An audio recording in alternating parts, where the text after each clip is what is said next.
Te damos la bienvenida al Centro de Salud Sant Antoni de Portmany.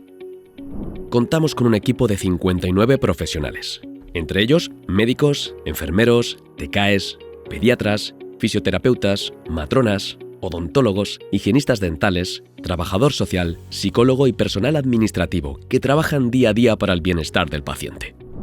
Disponemos de 14 consultas de médicos, 14 consultas de enfermería, 2 consultas de TCAE, 3 consultas de pediatría, 3 consultas de enfermería de pediatría, 2 consultas de matrona, 2 consultas de salud bucodental, 1 consulta de trabajo social, 1 consulta de psicología, un gimnasio de fisioterapia y una sala multifuncional.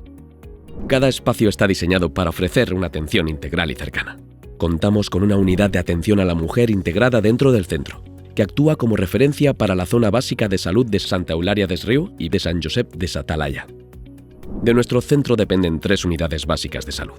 Unidad básica de salud Sant Mateu d'Albarca, Unidad básica de salud Sant Rafel de sa Creu y Unidad básica de salud Santa Agnès de Corona.